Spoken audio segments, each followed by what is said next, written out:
Good afternoon, guys. I wasn't able to get out today because I had work, but I thought I'd just do a video of what I use to catch carp on fly. So, first up, we've got our fly rod. Now, I use it's a Reddington 9-foot 8-weight fly rod. It's 2-piece.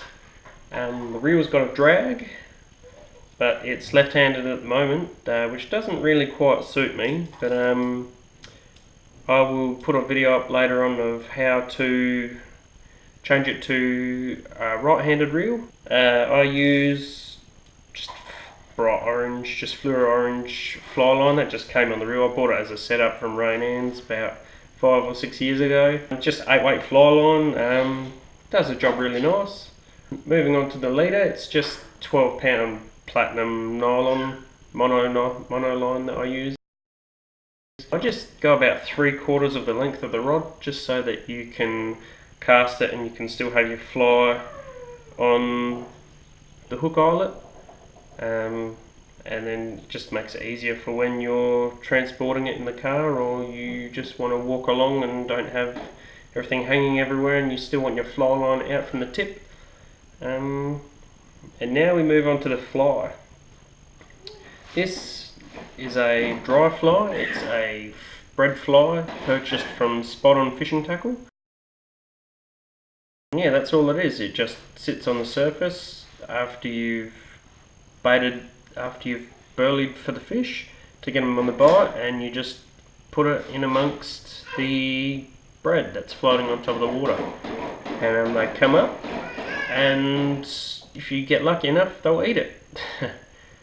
So yeah, it's quite nice to cast. Having the drag helps a whole bunch, because once that fish takes off, and if you haven't got a drag, you are going to have very sore hands.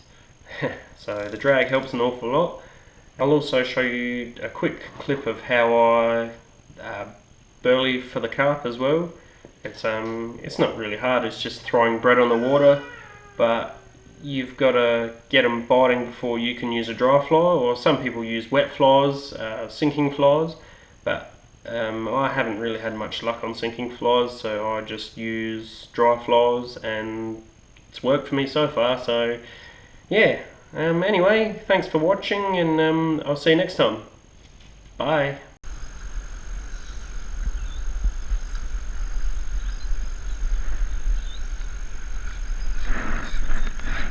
And then we just burley up the water with the bread. Now, because it's so cold, I don't know if they'll be feeding on the top today, and with all the bloody shit around that's in the water at the moment too, so I don't actually know, but we'll see what happens.